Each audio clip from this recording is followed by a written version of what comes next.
Olá, seja muito bem-vindo e muito bem-vinda ao canal Filhos da Luz mais uma vez. Que bom que você está aqui para a gente continuar as nossas reflexões a respeito do Evangelho de Lucas.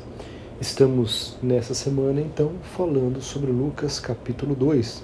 Lembrando você que esse momento de reflexão não é para substituir o seu estudo da Bíblia, é para te ajudar.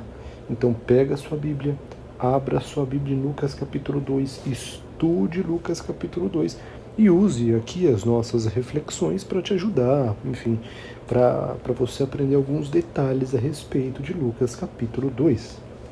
Então vamos lá. Lucas capítulo 2 começa a falar para a gente a respeito do nascimento de Jesus, né? E vamos iniciar, evidentemente, com o verso 1 e o verso 2. Nesses dois primeiros versos, a gente percebe que Lucas, ele continua, né, dando nomes, datas. Lembra que nós falamos a respeito de Lucas capítulo 1? Depois você dá uma olhada lá se você não lembra. Lucas dá muito detalhe, Lucas ele posiciona as histórias dentro de um contexto cronológico, né? Ele dá detalhes das pessoas, das épocas, dos tempos, né? Então ele não solta no ar, ele dá detalhes de quando aconteceu aquilo que ele está falando, né? E no verso 1 nós vemos que César Augusto publicou um decreto, né? Um decreto para que ocorresse ali o recenseamento da população e as pessoas tinham que se dirigir até as suas próprias cidades para se alistar. E assim aconteceu. Vamos ao verso 4. Assim aconteceu com a família de Jesus, né? Maria era a mãe de Jesus, José é o seu pai de criação, né? E o verso 4 vai dizer para nós que José saiu de Nazaré, que ficava na Galileia, e foi para Belém, que ficava na Judéia, para se alistar por conta desse decreto, desse recenseamento. Aqui mais um detalhe para você. José saiu da Galileia, Nazaré, e foi para a Judéia, Belém. O que é isso? Judéia, Galileia? Vamos lá. São regiões, tá? Regiões as quais dividiam ali Israel, né? Aquela região que era dominada pelo Império Romano. Então nós tínhamos ali naquela região a Galileia, a Samaria e Judéia. Pensa no mapa. Parte de cima, Galileia. Parte do meio, Samaria. Parte de baixo, Judéia. Então, o que aconteceu? José saiu da Galileia e foi lá para a Judéia para participar desse recenseamento. Então, já tem aí mais um conhecimento para você. Galileia, Judéia, Samaria eram regiões, províncias, né, que dividiam ali aonde estava dividido o território, tá? E nessa ordem, de cima para baixo: Galileia, Samaria e Judéia. José, o pai de Jesus, ele era da mesma cidade do rei Davi. Tá? José, na verdade, era descendente do rei Davi. Depois você leia Mateus capítulo 1. Vamos ao verso 7. O verso 7 diz para nós que Jesus era o filho primogênito de Maria. Isso quer dizer, isso nos dá a entender que Maria teve outros filhos, né? O que é a palavra primogênito? É o primeiro nascido, né? O primeiro que nasceu, o primeiro a ser gerado. Então, Jesus foi o mais velho de Maria. Isso nos dá a entender que vieram outros.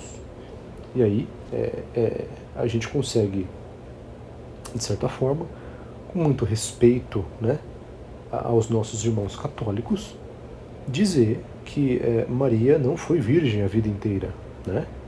Ela teve outros filhos. Tá?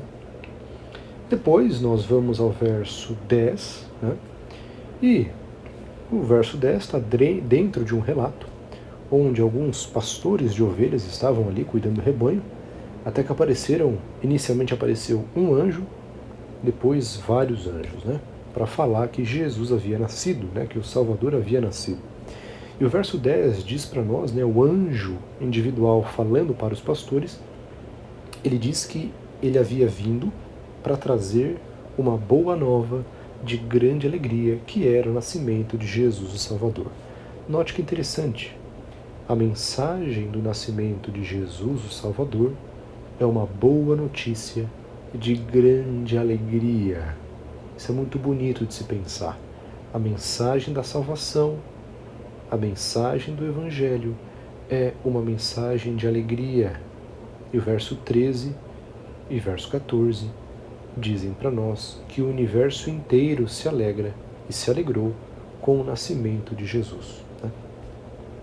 Pulando para o verso 14, ainda os anjos agora, um conjunto de anjos, cantando e louvando a Deus, dizem o seguinte: glória a Deus nas maiores alturas e paz na terra entre os homens a quem Ele quer bem. Jesus trouxe paz aos corações. Né? Muito bem, muito bem. Verso 18. Depois que os pastores ouviram tudo isso que aconteceu, tudo o que os anjos haviam dito para eles, eles foram procurar Jesus recém-nascido, encontraram Jesus recém-nascido com Maria e José lá em Belém e começaram a contar o que tinha acontecido. Né? E o verso 18 diz que todos se admiraram com a notícia, mas que Maria guardava tudo isso no coração. Então veja que nós temos uma diferença aqui. Se admirar é diferente de guardar no coração. As pessoas se admiraram diante do que os pastores falaram. Mas Maria foi além. Maria guardou no coração. O que você tem feito com a mensagem do Evangelho? Você tem se admirado com a palavra de Deus? Ou você tem guardado no coração? Ou você tem ido além? Né? Uma boa reflexão. Vamos ao verso 26.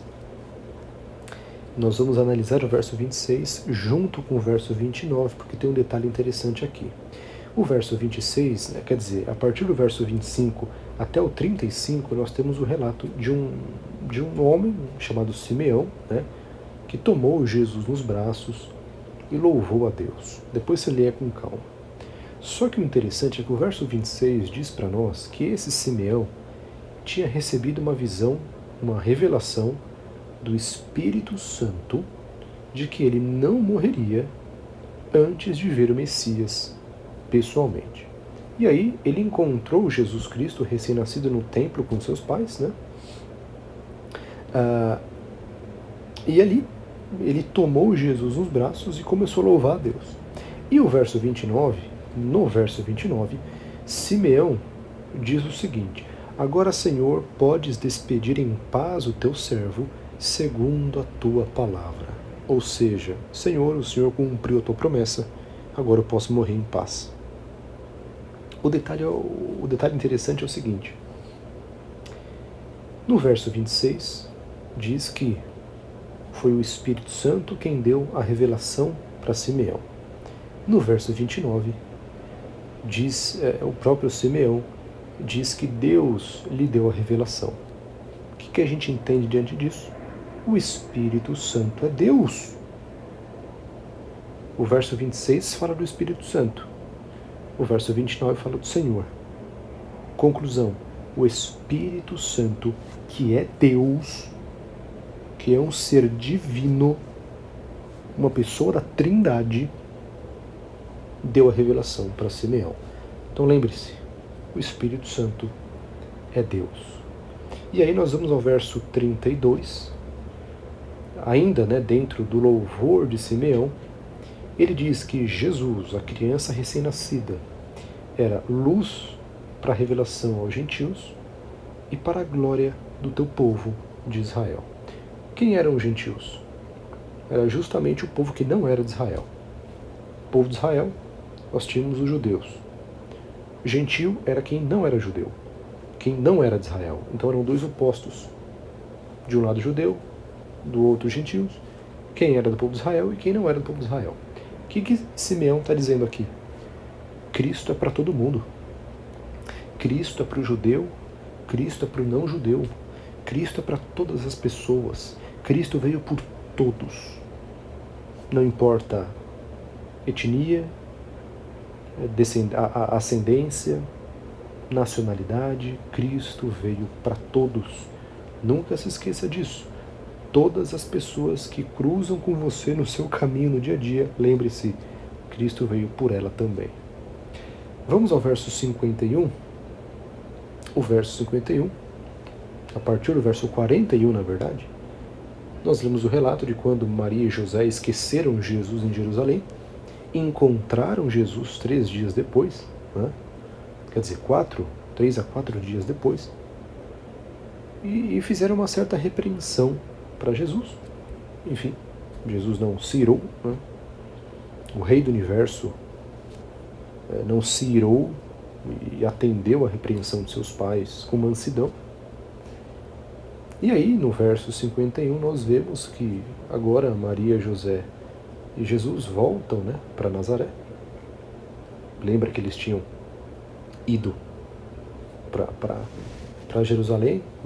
De novo, abre um parênteses, é para você ler a Bíblia junto, senão você vai se perder, tá? Nós estamos indo nos pontos importantes. Jesus aqui, nesse caso que eu estou te falando, onde ele foi esquecido em Jerusalém, ele já tinha 12 anos, então passou muito tempo já, tá? E aí o verso 51 diz que Jesus era submisso ao seu pai e à sua mãe. Agora para pensar, o Rei do Universo, o Criador de todas as coisas, era submisso a um pai humano e a uma mãe humana. É incrível de pensar nisso. O Rei do Universo era submisso aos seus pais. Quem sou eu para não ser? E terminando o capítulo 2, verso 52, o verso 52 diz que Jesus crescia em sabedoria, estatura e graça. Veja que interessante. Sabedoria, âmbito mental. Estatura, âmbito físico. E graça, âmbito espiritual. Jesus crescia em todas elas. E Deus quer que nós sejamos saudáveis em todas as áreas da vida. Mental, espiritual, emocional, física, né? Jesus crescia em todas as áreas do ser. E Deus deseja que a gente cresça também. Enfim, estude com calma, Lucas capítulo 2.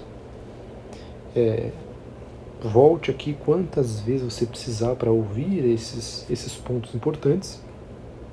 Se algo ficou confuso, pode comentar, pode nos procurar. Estamos aqui para estudar a Bíblia juntos, para estudarmos a Palavra de Deus e para crescermos na caminhada com Jesus. Que Deus te abençoe. Até a próxima.